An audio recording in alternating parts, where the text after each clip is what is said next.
This is The Difference Makers, a Paladin Security podcast. Each week, we take you inside the world of security for a first-hand look at the inner workings of the industry. But it's about more than just protecting property and manning events. It's about going above and beyond to make the world a safer and friendlier place.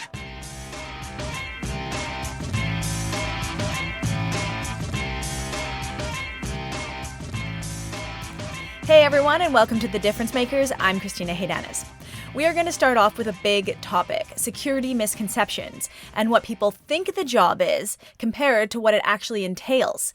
And with expertise on the matter is Blair Davenport, Eastern Executive Vice President for Paladin Security, who's had a lengthy career in the industry, including moving up within the company. Welcome, Blair. Thank you. I'm glad to be here. So, like mentioned, you hold the title of EVP. But you have a history in security. Tell me a little bit about where you started. Yeah, so I started as a security guard, when I was 18, 19 years old. First got into the industry and I started out in event security. I did that for a number of years. That was sort of my introduction to the sector. And after I did that, I felt like I'd kind of mastered everything that I needed to in that sort of market, and I moved on to a new challenge. So I did armored cars, cash services for a while, and then luckily joined up with a company that eventually became Paladin here in Ontario, and I've just had the opportunity to continue climb the ranks. I've done almost every position that the company has at this point. So it's been a great experience and very diverse and a lot of interesting opportunities for me. So you have an interesting story about how you became an officer, and I do want you to share that, but also first I want you to just tell me though, what were your thoughts on what the job was all about when you first started? Did you know anything about security or anything like that? I knew a little bit about it. I had some friends that had done security, but honestly, I think I was like a lot of people when I first was thinking about it. I kind of grouped security into two main groups. One was sort of, your bouncer, sort of, big muscular kind of meathead, as some people call them. And then sort of the old night watchman type that just kind of walked around and jiggled doorknobs. And that was sort of what my thought was, that was it for security. And it wasn't until I started getting into it, and the longer I spent in the industry and started getting those different experiences and meeting people that had different experiences, that I realized that security was this sort of growing field that had lots of opportunities. So, and that really, the first time that ever really, really struck home with me, I was had an opportunity to go to a speaking engagement by the current chief of police at the time for Toronto. And he had said that basically funding for policing was shrinking, per capita. And that if organizations currently didn't have a security program, they better start investing in them soon, because there was going to be a lot of those routine opportunities or calls that police officers weren't going to be able to respond to anymore, and they were going to need a private security company to deal with, or an in-house security team to deal with. And that was kind of the first spark where I was like, oh, wait a second, there might be something to this. There might be opportunities here.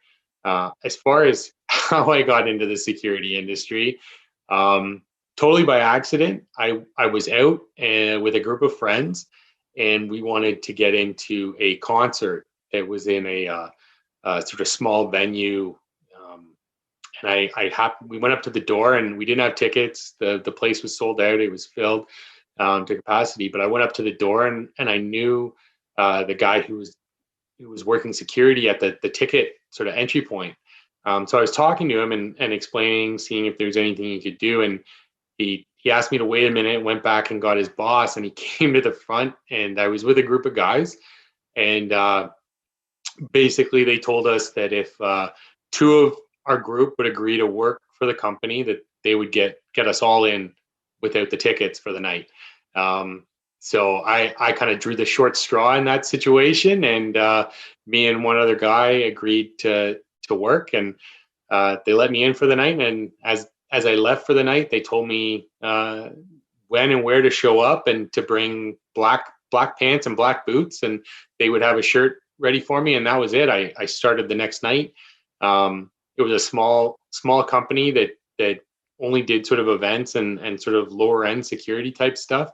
So I didn't have any training, and that was it. The next day I was a security guard, and I ended up staying with them for a number of years. And actually, when I left, I was running their security program for them, and was onboarding new staff and the management of the security team. So kind of just fell into it, and then took it from there to here. I was gonna say that's talk about like meant to happen, right? Like, that little thing that you did to get into a concert has now, launched your career and to where you are now. So how different is it though now compared to what it was back then? Like you said, you had no training, and that's not the case anymore, or at least with Paladin, where officers do receive world-class training. Yeah, no, I think so. There was a lot of differences back then. To start, even before the training, there wasn't licensing at the time. So really, security when I started, there was a lot of guys that I worked with who today probably wouldn't get in to the industry because they were guys that maybe couldn't pass the screening background or couldn't pass training and stuff like that.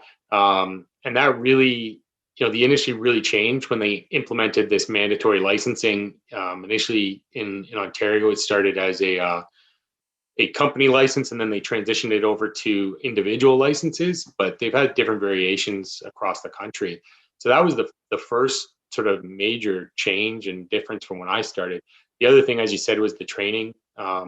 Most places at the time did little to no training. It wasn't financially feasible. There weren't as many sort of training organizations or courses that were readily available. And clients didn't really expect it back then. It was sort of, they were looking for either a big muscular body or just a body in general to kind of watch over things. And then over time, as I moved into different types of security and sort of legislation changed and society's expectations changed, companies like Paladin and that wanted to be known as organizations started investing heavily into training, to the point where today, people are getting 2, 3, 4 weeks of training before they ever actually show up to work, where I got to put a 5-minute, don't do this and you'll be okay type of thing. That's awesome. At the start of my first shift. So. All right. So now we talked a little bit about some of the misconceptions, like you said, bouncers, and another one that comes to mind is mall cop. Why do you think that those misconceptions are out there about what it is like to be a security officer or guard? Yeah, I think some of that is the historical stuff that I mentioned. People, if you're outside the industry, you may not know how much training is going into it. I've been doing a lot of talking recently to college kids going through, police foundations, law and security programs. And even those programs, they don't realize how much training they're going to go through after they graduate. So I think that's probably a big part of the misconception. And then I think the other factor to that is there are still gaps between companies. So there's companies, Paladin obviously is one, and some other large companies out there that do try and provide a professional organization, a professional service. They train their people, they uniform them properly, they're selective about the people they hire. And then there's a bunch of other companies out there that are just, not paying properly, not investing in training, cutting corners. And I think people don't distinguish between the two. So they tend to, defer to that sort of lower denominator as sort of their view of the entire industry. And I think the big companies like Paladin and some of the others are just now starting to say, hey, we're going to stand up and educate people on what the industry actually is, and try and distance ourselves from that other group that are not interested in about the industry and the professionalism. They're just interested in a quick buck or whatever their motivation is. For sure. Now, I know we talked about this throughout the episode so far, but tell me a little bit more about what being a security officer or guard actually involves. Right. So I think some of it I'd say is there are some similarities to policing. Obviously, they're both different forms of sort of law or rule enforcement. So I think, number one, a lot of your time is spent, patrolling around looking for, potential risk factors or opportunities to prevent, mishaps or incidents from happening. And obviously that type of stuff is documented. So there's a lot of report writing and a lot of proactive patrolling, I think, are the two biggest things. But there's a lot more to that. I think, if we're talking about guarding specifically, most organizations now, especially larger ones, security is their first responder in their emergency plans. So if there's a fire, a flood, violent person, some sort of external or internal disaster of any kind, the expectation is that the security guards are going to be trained and capable of being that first level of response. And a lot of times, as we've seen through different training exercises with law enforcement, even after law enforcement gets there, the security continues to play a role in response to that emergency. So I think that's sort of the bigger part of security that a lot of people don't recognize or don't realize, is that security is part of that emergency response team, and they're not just sort of walking around and looking for kids skateboarding and that type of stuff anymore. So yeah, for sure. And that's such a good point because, we talked a little bit about the security license and the training. But what else does it take to be a security officer? Because you just mentioned a few things there too about, and I know Paladin provides extra training depending on what kind of site you're on. But tell me a little bit about what it takes to be a security officer. yeah, so I think definitely a level of physical fitness is important, especially in certain environments, or more so in certain environments. There's a lot of hands-on work in like hospitals and stuff like that require guards to be physically capable of executing those duties safely. I think aside from that, a growing trend that we see, and I always tell students when I'm talking to them, is understanding and ability to use computer software, different types of technology, because that is, even where we're using guards, that's now becoming a big augmentation to a guard service. So rather than just having a security guard, they're using body cameras that attach to their uniforms, and they need to know how to operate that. They're using dispatch and report writing softwares to enter information and collect data. Some locations are even using drones and things like that to expand their security footprint. So I think having an ability to use sort of the basic computer skills, and then having the ability to quickly pick up on how to use these advanced sort of softwares and equipment, that's super important for anybody who's coming in the industry right now. And I think it's just going to continue to become more important as we see everywhere in society. Technology is sort of integrating with our daily lives, and you need to be able to utilize it to be effective. Mm-hmm. For sure. Makes sense. All right. So finally, I just wanted to talk a little bit about Paladin. And we have a motto that is making the world a friendlier and a safer and friendlier place. What is it about Paladin that stands out above the rest? I think training is a huge component of what we do. I mentioned earlier that you're starting to see more companies invest in training, but I still think Paladin is far and above beyond what even some of the other top companies are doing from a training standpoint, which I personally believe in. Having worked in the field for a number of years before I got any training, I definitely know that there's a lot of responsibility that security guards are tasked with, and if you don't train them properly, you're putting them at risk. You're putting your brand at risk and the industry at risk.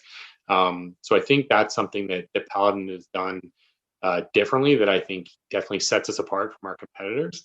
I think the other thing is the promotion from within philosophy. I think having people like myself and a lot of my colleagues that worked in the field came up through the ranks, it gives you a different appreciation of what our staff go through every day, where some of our competitors that hire people from business with business backgrounds or sales backgrounds and try and have them run security programs.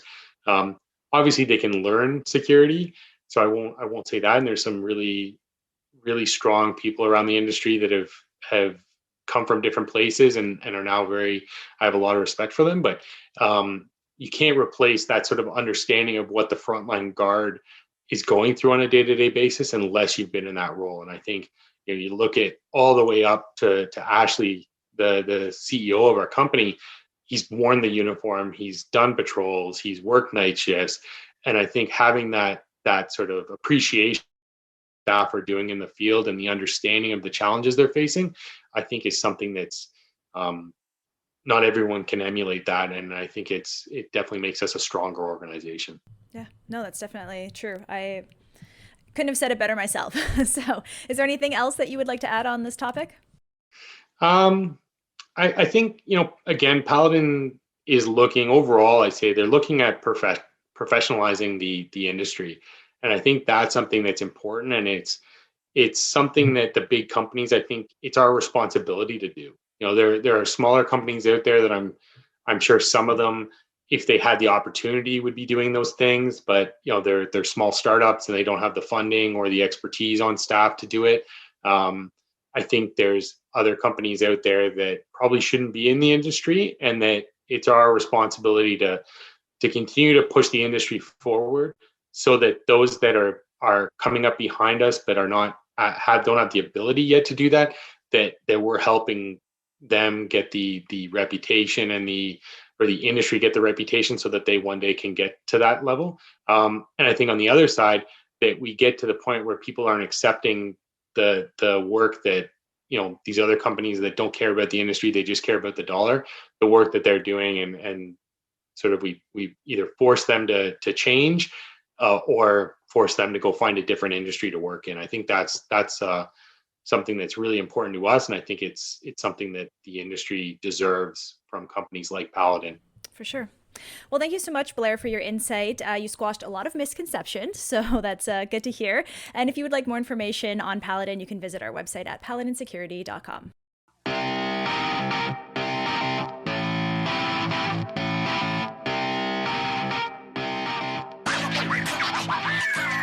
Thanks for tuning in, and be sure to check out the next episode of The Difference Makers, where we take a look at alternate careers for law enforcement and security.